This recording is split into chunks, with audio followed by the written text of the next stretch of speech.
पश्चिम, तो वहां पर राम भद्राचार्य जी पिछले दिनों में एक बयान दिया था कि पश्चिमी उत्तर प्रदेश जो मिनी पाकिस्तान हो गया है। और वहीं संगीत सोम जो वहाँ के विधायक हैं, उन्होंने कहा कि मिनी पाकिस्तान नहीं, पूर्ण रूप से पाकिस्तान बन चुका है।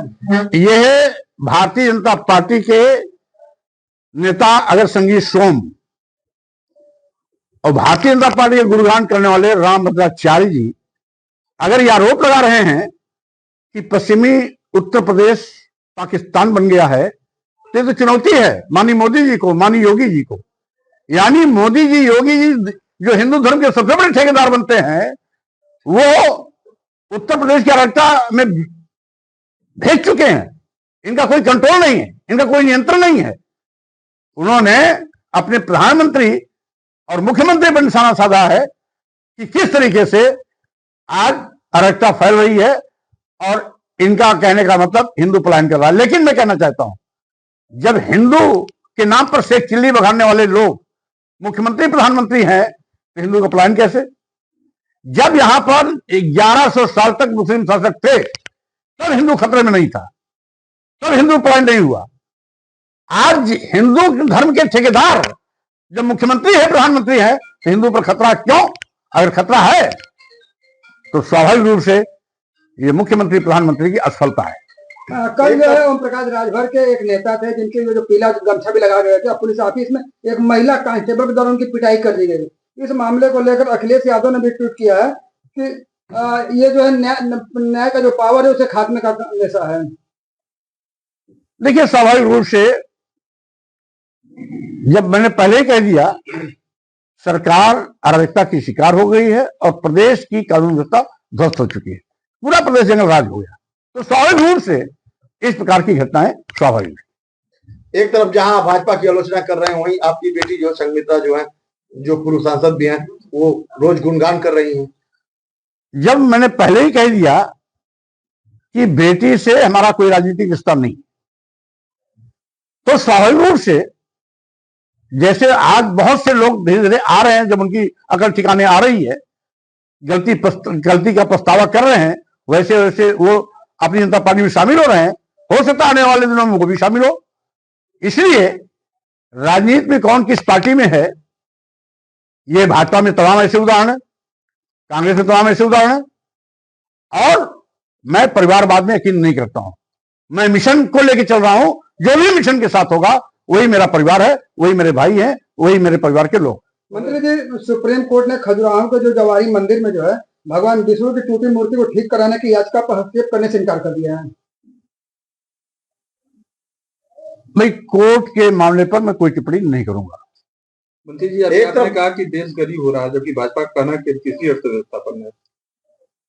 अगर देश गरीब नहीं हो रहा है तो 80 करोड़ लोग उत्तर प्रदेश में 5 किलो 10 किलो चावल पर जिंदगी बिताने के लिए मजबूर क्यों? और यहां पे ही बताइए कि जो 80 करोड़ परिवार 5 किलो 10 किलो चावल पर अपनी जिंदगी बिता रहा है, क्या वो अपने बेटे बेटी को विश्वविद्यालय में पढ़ाने का सपना दे सकता है? क्या वो 80 करोड़ लोग अपने बेटे बेटी को doctor, engineer, advocate, professor, IAS, IPS, PCS, PCSJ या वैज्ञानिक या अन्य अधिकारी बनाने का सपना कभी दे सकता है? स्वाभाविक रूप से देश कंगाल होता जा रहा है, गरीबी लाचारी बेहद बड़ी है। और इसलिए माननीय प्रधानमंत्री जी हो या माननीय मुख्यमंत्री जी हो, अपनी कमियों को छिपाने के लिए ही कभी कभी हिंदू मुस्लिम और मस्जिद मंदिर का चक्कर चलाते हैं। तो कभी छोटी छोटी बात लेकर के भाजपा के पास आज जनहित तो कोई मुद्दे नहीं है। मुद्दा है कि प्रधानमंत्री की मां को गाली क्यों दिया। वो भाजपा के लोग जो कभी सोनिया गांधी को भद्दी भद्दी गालियां देते थे, क्या सोनिया गांधी किसी की मां नहीं थी? उसमें इनकी चिंता नहीं आई। किसी की मां हो, मां पूजनीय है, वंदनीय है। माननीय प्रधानमंत्री की मां हम सबकी मां है। उनके प्रति अगर किसी ने टिप्पणी की, मैं उसकी घोर निंदा करता हूं। लेकिन नौटंकी करने की क्या जरूरत थी? केंद्र में भाजपा की सरकार, बिहार में भाजपा की सरकार, FIR करनी चाहिए, जेल भेजना चाहिए। गाली देने के नाम पर बिहार बंदी का ऐलान क्यों? बिहार बंदी के ऐलान का मतलब है नीतीश सरकार को चुनौती है ये। तो ये भाजपा के लोग अपने ही सरकार को नीचा दिखाने के लिए ये गंदी हरकत करते रहते हैं। ये स्वाभाविक रूप से इनका राजनीतिक रोटी सेकने की एक नौटंकी है, इसके सिवाय कुछ नहीं। एशिया कप में अब पाकिस्तान ने खेलने से इनकार कर दिया है और टीम को जो है होटल से वापस बुलाया जा रहा है। अब पाकिस्तान ने खेलने से इनकार किया, ये पाकिस्तान का निर्णय है, इस पर मेरे कोई टिप्पणी करने की आवश्यकता नहीं। क्योंकि जो कुछ दिन पहले जो पहलगाम की घटना के बाद जो है जो मामले आए थे उसको लेकर लोगों ने कहा था कि पाकिस्तान से संबंध नहीं रखना चाहिए। बहरहाल ये राजनयिक मामला है, इसमें भारत पाकिस्तान के हमारे राजनयिक कार्य देखने वाले इसको निपटाएंगे, इससे उत्तर प्रदेश की राजनीति को कोई लेना देना नहीं। अखिलेश जी का कहना कि भाजपा जाए तो न्याय मिले। स्वाभाविक रूप से दोनों एक ही थैली के चट्टे बट्टे हैं, दोनों गुंडाराज जंगलराज के पोषक हैं। समाजवादी पार्टी की सरकार में भी गरीबों के बड़े पैमाने पर खेत कब्जाए जाते थे, घर कब्जाए जाते थे, लूट होती थी और मारपिटाई होती थी। वही हाल आज भारतीय जनता पार्टी की सरकार में भी जंगलराज चरम पर है। आज रोजाना उत्तर प्रदेश के 2-4 जिलों में रोज आना कहीं ना कहीं SC ST OBC के नौजवानों की हत्या हो रही है, बहन बेटियों को बलात्कार का शिकार बनाया जा रहा है। अपराधियों के खिलाफ कार्रवाई करने के बजाय सरकार अपराधियों को बचाने में पूरी ताकत लगा देती है। स्वाभाविक रूप से आज बहुत ही चिंताजनक स्थिति बन गई हुई है कि उत्तर प्रदेश में विशेष रूप से दलित, आदिवासी, पिछड़े, अल्पसंख्यक मुस्लिम समाज के लोग सुरक्षित नहीं। मौर्य जी, आपका आगमन हुआ, आगमन का विशेष उद्देश्य क्या है?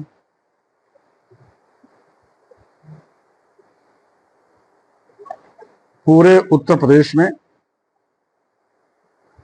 अपनी जनता पार्टी के तत्वावधान में संविधान सम्मान जनहित हुंकार यात्रा चल रही है, जो 15 मार्च 2025 को सामाजिक परिवर्तन के महानायक मानवर कांशीराम जी के जन्मदिन से लखनऊ स्थित डॉक्टर भीमराव अंबेडकर सामाजिक परिवर्तन स्थल से शुभारंभ हुई थी और यह यात्रा का 6वां चरण है, जो 15 सितंबर से 21 सितंबर तक चल रहा है। यात्रा का शुभारंभ 6वें चरण की जौनपुर, वाराणसी, चंदौली होते हुए गाजीपुर में यात्रा पहुंची है और यहां के बाद हम मऊ, बलिया, आजमगढ़ यानी 21 तारीख को 6वें चरण की यात्रा समाप्त होगी और 42 जिले उत्तर प्रदेश के हमारे भ्रमण के पूरे होंगे। मकसद है भाजपा की डबल इंजन की सरकार में आज सबसे बड़ा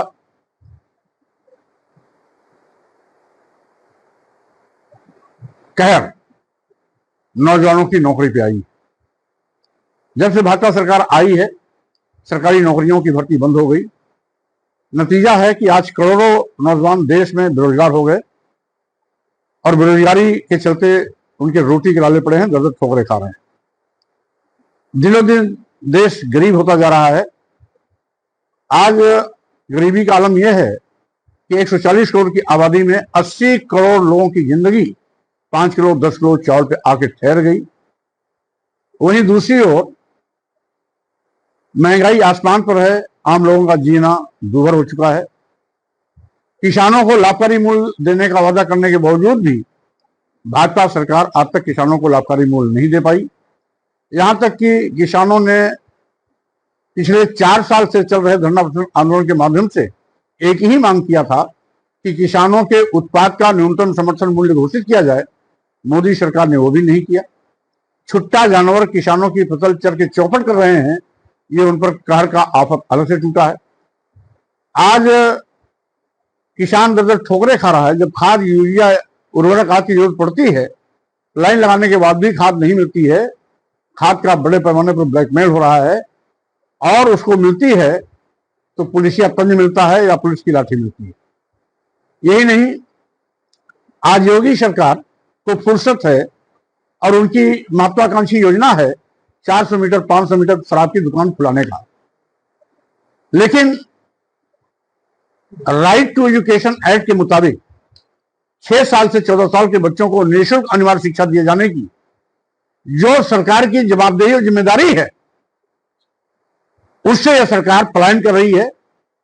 27,764 स्कूलों को बंद करने का इसने फरमान जारी किया था, जिसका बहुत कड़ा विरोध अपनी जनता पार्टी ने विधानसभा के सामने उत्तर प्रदेश की राजधानी लखनऊ में विशाल धरना प्रदर्शन किया।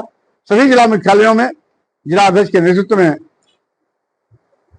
धरना प्रदर्शन के माध्यम से डीएम को ज्ञापन दिया गया, राज्यपाल को संबोधित, और उसके बाद सभी विकास खंडों में बाइक रैली करके इसका विरोध किया गया।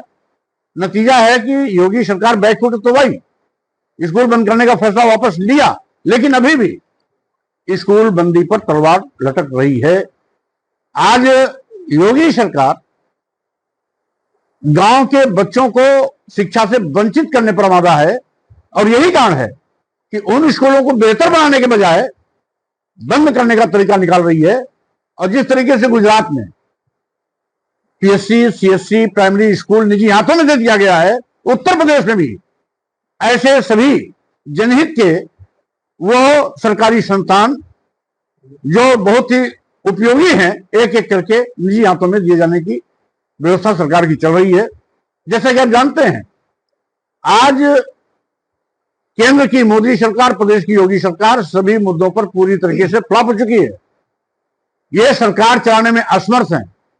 यहां तक कि मोदी जी जो भारत को विश्वगुरु बनाने का सपना दिखाने का दावा करते हैं, आज वो देश बेच रहे हैं। जो कभी चाय बेचता था, आज देश बेचने पर उतारू हो गया है। और माननीय प्रधानमंत्री के नेतृत्व में देश के सभी बंदरगाह, एयरपोर्ट, एयर इंडिया, बहुतेरे रेलवे स्टेशन, कई दर्जन ट्रेनें, एलआईसी जैसी बड़ी संस्था अदानी अंबानी या कुछ मुट्ठी भर थैलीशाहों के हाथों में कौड़ियों के भाव बेचने का पाप किया है। यानी जिन सरकारी विभागों में देश के नौजवानों को सरकारी नौकरियां मिलने की उम्मीदें हुआ करती थी, उनकी उम्मीदों पर यह गला घोटा गया है। आज कुल मिलाकर के सरकार अपनी असफलताओं को छिपाने के लिए हिंदू मुस्लिम मस्जिद मंदिर की रट हमेशा लगाती रहती है। बेरोजगारी पर, महंगाई पर, गरीबी पर, किसान समस्या पर, स्कूल बंदी पर, गुंडा राज पर, चोरबाई कानून व्यवस्था पर बहस न हो, इसलिए हिंदू मुसलमानों को आपस में लड़ाने की कोशिश करती रहती है। हिंदू मुस्लिम मस्जिद मंदिर के नाम पर देश और प्रदेश की जनता की आग में धूल झोंकने की कोशिश कर रही है। सरकार अराजकता की भेंट चढ़ चुकी है। आधे दर्जन से ज्यादा मंत्री अपने विभागीय अधिकारियों द्वारा बात न सुने जाने की शिकायत सार्वजनिक की जा चुकी है। यही नहीं, जंगल राज का आलम यह है कि अब तो जंगल राज की लपेट में भाजपा के भी लोग आने शुरू हो गए हैं। अभी अभी परसों जब मैं वाराणसी में था, वहां पर बड़े पैमाने पर पुलिस और एडवोकेट्स में हाथापाई हुई। एक दरोगा को बुरी तरह चोटें भी आई, खून-खराबा भी हुआ। आपके इसी गाजीपुर में एक थाने में एक भाजपा कार्यकर्ता की मौत उसी जंगल राज की आग के लपेट में आने का एक दृष्टांत है। वहीं पर लखनऊ में एबीवीपी के छात्रों पर बर्बर पुलिस लाठी चार्ज इसी जंगल राज का एक नमूना है। यानी कुल मिलाकर के आज जो अराजकता है, जंगल राज है, गुंडा राज है, जब सत्ता पक्ष के लोग पीड़ित हैं, मारे जा रहे हैं, लाठी चार्ज के शिकार हो रहे हैं, तो आम जनता का पुरसाल क्या होगा इसका अंदाजा नहीं लगाया जा सकता। इसीलिए अपनी जनता पार्टी ने तय किया है कि ऐसे भाजपा के लोग जो वादा किए थे, सबका साथ, सबका विकास, सबका विश्वास, बारी बारी से सबके विश्वास का कत्लेआम किया है, उस भाजपा को सत्ता में रहने कोई अधिकार नहीं है। 2027 भाजपा की विदाई का चुनाव होगा। इस संकल्प के साथ अपनी जनता पार्टी पूरे प्रदेश में संविधान सम्मान जनहित इनकार यात्रा के माध्यम से जा रही है। इनके काले कारनामों को जनता के बीच उजागर कर रही है। 2027 में अपनी जनता पार्टी उत्तर प्रदेश से सरकार बनाने के लिए आज लगातार आगे बढ़ रही है। आज हमारे लगभग इस यात्रा के पूरे होने पर 42 जिले पूरे हो जाएंगे।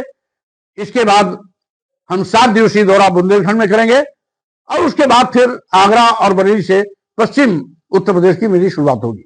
एक तरफ आप अपनी एक पार्टी लेके चल रहे हैं, आखिर मौर्य वंश के कितना लोग हैं इस मतलब उत्तर प्रदेश में जिसको लेके आप लोग को मजबूत बनाएंगे? पहली बात तो ये कि बाबू सिंह की कोई पार्टी अगर होती तो समाजवादी पार्टी चुनाव नहीं लड़ते। पार्टी उन्होंने समाज को बांटने के लिए बनाई है, समाज को धोखा देने के लिए बनाई है, समाज के लोगों के आग में धूल झोंकने के लिए बनाई है। अगर वाकई में जनाचार पार्टी होती तो समाजवादी पार्टी चुनाव लड़ने का औचित्य क्या? एक बार उन्होंने गाजीपुर से अपनी पत्नी को भी समाजवादी पार्टी की टिकट पर चुनाव लड़ाया था और आज वो खुद समाजवादी पार्टी की टिकट पर जौनपुर से सांसद हैं। तो स्वाभाविक रूप से पूरा उत्तर प्रदेश का समाज ही नहीं, सभी लोग ये देख रहे हैं कि बाबू सिंह किस तरीके से समाज को धोखा दे रहे हैं, छल रहे हैं। बात करेंगे जनाचार पार्टी की, चुनाव लड़ेंगे समाजवादी पार्टी की। तो समाजवादी पार्टी के दलाल हैं, इसके सिवाय कुछ नहीं है। अगर आप ये वीडियो YouTube पर देख रहे हैं तो हमारे चैनल को सब्सक्राइब कर बेल आइकन दबाएं और Facebook पर देख रहे हैं तो हमारे पेज को लाइक करें।